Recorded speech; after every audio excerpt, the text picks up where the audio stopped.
حضرت ابو ہریرہ رضی اللہ تعالیٰ عنہ سے روایت ہے، رسول اللہ صلی اللہ علیہ وسلم نے فرمایا، میری امت کی عمریں 60 اور 70 سال کے درمیان ہوں گی، اس سے آگے بڑھنے والے کم ہی ہوں گے۔ سننے ابن ماجہ حدیث نمبر 4236۔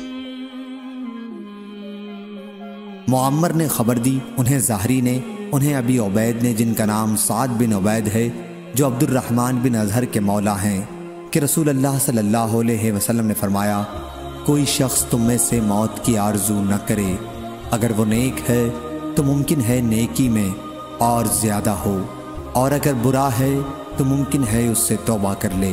صحیح بخاری حدیث نمبر 7235۔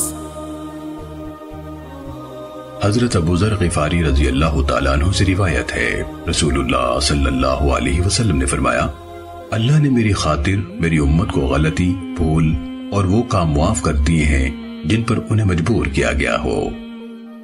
سننے ابن ماجہ حدیث نمبر 2043۔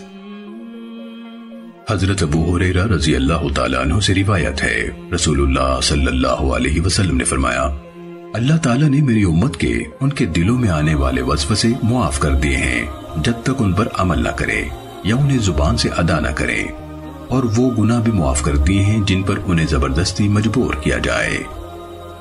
سننے ابن ماجہ حدیث نمبر 2044۔ حضرت ابو ہریرہ رضی اللہ تعالیٰ عنہ سے روایت ہے، رسول اللہ صلی اللہ علیہ وسلم نے فرمایا، اللہ تعالیٰ نے ہم سے پہلے لوگوں کو جمعے کی پہچاننے کی توفیق نہیں دی، چنانچہ یہودیوں کے لیے ہفتے کا دن مقرر ہو گیا اور عیسائیوں کے لیے اتوار۔ وہ لوگ ہفت روزہ عبادت میں قیامت تک ہم سے پیچھے رہیں گے، ہم دنیا والوں میں سے آخری امت ہیں اور قیامت کے دن ہم اول ہوں گے، یعنی سب لوگوں سے پہلے حساب کتاب ہو جائے گا۔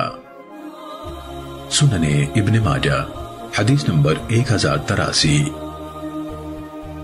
حضرت انس بن مالک رضی اللہ تعالیٰ عنہ سے روایت ہے کہ نبی صلی اللہ علیہ وسلم نے فرمایا، میری سفارش میری امت کے ان لوگوں کے لیے ہوگی جو کبیرہ گناہوں کے مرتکب ہوئے ہوں گے۔